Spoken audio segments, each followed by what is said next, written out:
ये है beginners guide का पार्ट 3 और आज हम बात करने वाले हैं आपका सेकंड डे ऑफ वर्कआउट जो कि क्वाड्स है, जिसमें आपको क्वाड्स, काफ और एब्स करने हैं। तो सबसे पहली एक्सरसाइज जो आपको करनी है वो है स्क्वाट। अब स्क्वाट करने के बहुत सारे तरीके बताते हैं लोग और बहुत अलग अलग सी चीज़ें बताते हैं, लेकिन आपकी बॉडी की जो स्क्वाट करने की फॉर्म है वो डिसाइड होगी आपके जॉइंट्स किस एंगल पर अटैच्ड हैं और किस एंगल पे आपके लेग्स बाहर जाएंगे या खुलेंगे। तो आपको ये खुद ट्राई करके ही पता पड़ेगा कि आपकी बॉडी कैसे बनी हुई है और आपको स्क्वाट करनी है तो कैसे करनी है। तो अलग अलग विड्थ ट्राई करना, अलग अलग टोज़ के एंगल ट्राई करना और जो सबसे कंफर्टेबल लगे वो करना। देखो, अब मैं इंटरमीडिएट और एडवांस्ड वाली जो सीरीज़ है उसमें मैं असेसमेंट वाली टेक्निक्स भी बता दूंगा, जिससे आपको पता पड़ जाएगा कि आपको करनी कैसे स्क्वाट। लेकिन ये सीरीज़ जो है इसमें बिल्कुल बेसिक जाएंगे हम, तो इसलिए मैं ज़्यादा कॉम्प्लिकेटेड कर नहीं रहा हूँ। तो सबसे पहली एक्सरसाइज है स्क्वाट। स्क्वाट आप नॉर्मल फ्लोर पे करना और ज़्यादातर लोगों को मैं रिकमेंड करूँगा कि जूते उतार के करना है, ताकि आपको पता पड़े स्टेबिलिटी कितनी है। तो अगर आपका बैलेंस नहीं बन रहा है और आपके हील्स बार बार ऊपर उठ रहे हैं, तो हो सकता है मोस्ट प्रोबेबली कि आपके जो एंकल्स हैं या फिर जो आपके पीछे अकीलीज टेंडन है वो थोड़ा सा टाइट है, तो आप पूरा रेंज ऑफ मोशन नहीं कर पा रहे हैं। तो उसको सॉल्व करने के लिए टेम्पररीली आप पीछे हील एलिवेट कर सकते हैं, तो उससे आप क्या है कि आराम से स्क्वाट कर पाएंगे बैलेंस बना के।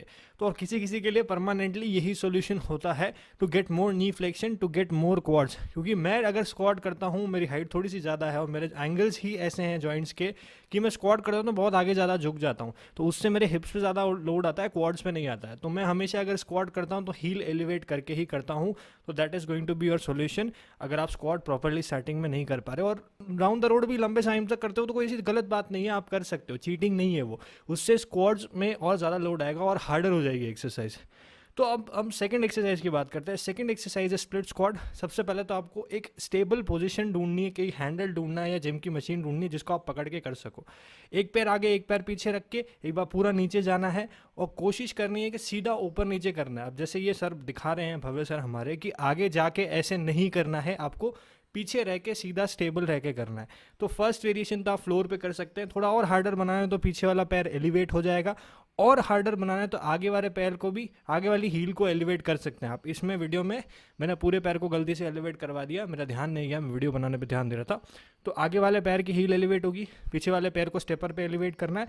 अब कुछ लोग बोलते हैं कि बेंच जितनी ऊंची होती है उतना एलिवेट करना ज़रूरी है। देखो, इतना ज़रूरी नहीं है, बहुत बहुत बहुत मिनिमम भी आप इंक्रीज करते हैं अगर हाइट पीछे वाले पैर की, तो अच्छा खासा स्ट्रेच मिल जाएगा आपको। और अब इसके बाद देखेंगे कि भाई वेट उठाना है तो उठाना कैसे। अब एक हाथ आपका फ्री रहेगा, एक हाथ से आपने यहाँ पकड़ रखा है उसको हैंडल को या जो भी आपका सपोर्ट है उसको, तो एक हाथ खाली रहेगा, उस हाथ में वेट लेके आपको स्क्वाट करनी है।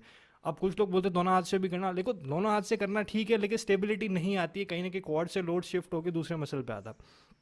थर्ड एक्सरसाइज है लेग एक्सटेंशन। बिल्कुल बेसिक एक्सरसाइज है, लेकिन इसमें गलती लोग ये करते हैं, बहुत जल्दी जल्दी जल्दी लेग एक्सटेंशन करते हैं। आपको तब तक ऊपर लाना है पैर को जब तक पूरा ऊपर तक, अपर जो लेग होता है वहाँ तक आपको फील नहीं होता है कि कॉन्ट्रैक्शन मिल रहा है या नहीं मिल रहा है। फिर उसको स्लोली नीचे ले जाओ, कंट्रोल करके थोड़ा, फिर वापस ऊपर ले जाओ। अब जैसे जैसे आप ज़्यादा वेट उठाओगे फॉर्म थोड़ी बिगड़ेगी, चलेगा, लेकिन बिल्कुल हगना नहीं है, बिल्कुल ख़राब नहीं करनी है फॉर्म।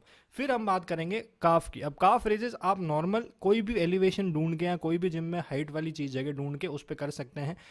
मशीन पे भी यही कॉन्सेप्ट अप्लाई करना जो मैं एक्सरसाइज में बता रहा हूँ। नीचे की तरफ स्लो जाना है, नीचे होल्ड करना है हल्का सा, फिर ऊपर जल्दी आना है, या आप स्लो भी आ सकते हैं। नीचे की तरफ वापस जाना है, स्लोली जाना है, नीचे होल्ड करना है, ऊपर आना है, ऊपर भी होल्ड करना है, फिर नीचे जाना है, नीचे भी होल्ड करना है। और लास्ट के 10-12 रेप्स जो हैं, पहले 10-12 रेप्स स्लो करिए, बाकी के 10-12 रेप्स थोड़े से फास्ट करने हैं।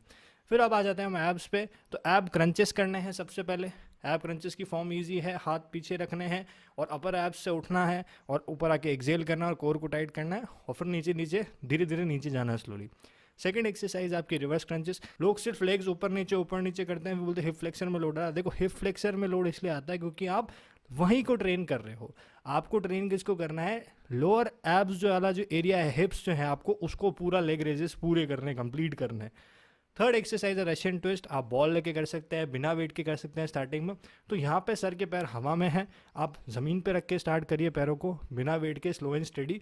फिर जैसे जैसे आप स्ट्रांग होते हैं वैसे वैसे आपको वेट लेना है। तो आई होप मैंने सारी एक्सरसाइजेस कवर कर ली है एंड आई होप आपको अच्छी लग रही होगी ये सीरीज़।